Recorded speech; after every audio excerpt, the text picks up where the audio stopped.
Salut les gars, comment ça va? Muita gente que começa a aprender francês, provavelmente desde o começo ou das primeiras aulas, ou de um certo tempo, passa a ouvir a palavra francofonia, né? La francophonie. E a grande questão é o que é exatamente a francofonia? Bom, tem dois significados maiores. O primeiro deles é o conjunto de pessoas ou de lugares que falam francês, é o conjunto dessa população mundial que fala francês, né? São os francófonos, então nós aqui do Brasil, de Portugal, Angola, Moçambique, Cabo Verde e outros somos lusófonos, falamos português.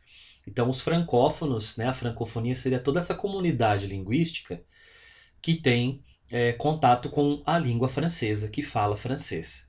D'accord? Uma segunda leitura da francofonia, né, é a Organização Mundial da Francofonia. Existe uma instituição, uma organização mundial, em que esses países se reúnem, eles estão associados e reunidos, são membros dessa organização, como uma forma de cooperação internacional e discussões culturais, linguísticas, até mesmo econômicas e educacionais entre esses países.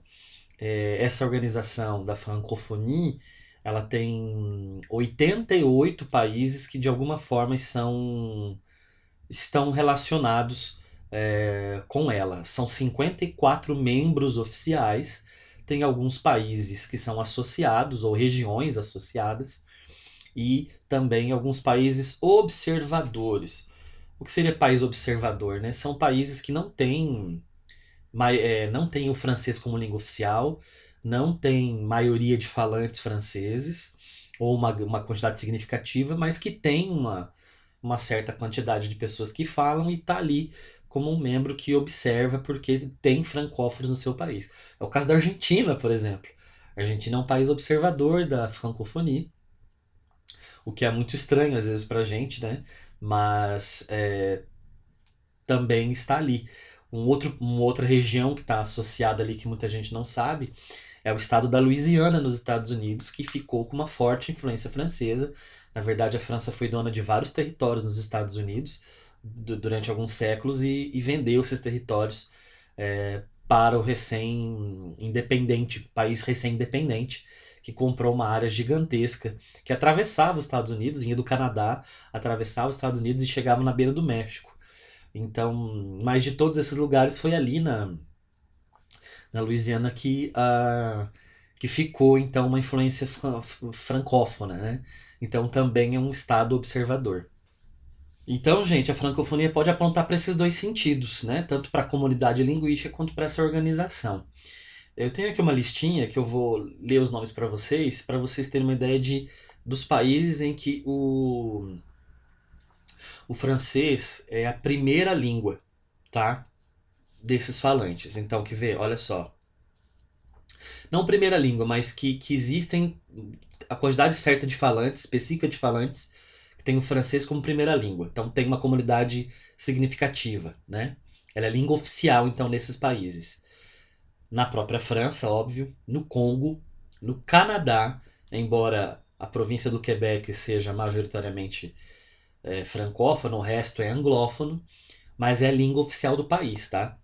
Madagascar, Costa do Marfim, Guiné, Guiné Equatorial, Camarões, Mônaco, Burkina Faso, Mali, Senegal, Bélgica, Ruanda, Haiti, Suíça, Burundi, Togo, República Centro-Africana, o outro Congo, Gabão, Comores, Djibouti, Líbano, Luxemburgo, Guadalupe, Martinica, Vanuatu e Seychelles. Percebam que tem vários países na África, né? Isso é resquício da colonização francesa. Alguns países da Ásia, da Oceania, na verdade, né? Tem ali uma influência muito grande também da Polinésia, etc. Alguns países da Europa, né? A gente tem Suíça também, a Bélgica, a gente tem Luxemburgo, a gente tem Mônaco, que é praticamente um quintal da França, né? Então, ok. Outros países com uma quantidade significativa de falantes de francês que o francês não é a língua oficial, tá? É o caso da Argélia, da Tunísia, da Maurícia, do Marrocos e do Marrocos. Só para ter uma ideia, na Argélia há estimativa de 22 milhões de francófonos. A Argélia, a independência dela é até recente, né? A Argélia era parte da França, não era nem colônia durante um tempo, já era França. Os argelinos eram considerados franceses. Por exemplo, o escritor Albert Camus, que nasceu na Argélia, ele era considerado francês, porque a Argélia era parte da França, né? E alguns outros países com uma quantidade significativa de falantes, a gente tem o Marrocos, por exemplo, a Tunísia e, pasme, até os Estados Unidos, com 2 milhões de francófonos, essa é a estimativa. O Brasil, a gente tem aí por volta dos 30 mil francófonos, 30 mil pessoas que falam francês, tá? De alguma maneira. Como são imigrantes de países que falam francês, ou tem o francês como uma língua de fato, né? Não uma língua apenas que ele aprendeu e usa de vez em quando, mas uma língua de fato. Então é uma comunidade muito mais organizada do que nós lusófonos temos, eu acho até porque são poucos países que falam português, são poucas comunidades lusófonas no mundo, mas a francofonia ela é muito organizada, ela realiza eventos, ela promove poetas, escritores, discute questões culturais e entre outras coisas, né? Você já tinha ouvido falar da francofonia antes? Não? Procure um pouquinho, é bem legal mesmo saber, inclusive, esse conjunto todo de países que falam francês, inclusive fica aí, né? Você que estava pensando e talvez, não sei se eu aprendo francês ou não, fica a dica. O francês ele é língua oficial em muitos países, ele é língua oficial nos 5 continentes. Tem países nos 5 continentes com o francês como língua oficial. E ele é língua oficial além da ONU, dos Jogos Olímpicos, tem muitos falantes de francês em vários países do mundo, d'accord? E é isso, não se esqueça de se inscrever no canal e ativar as notificações. Merci, au revoir.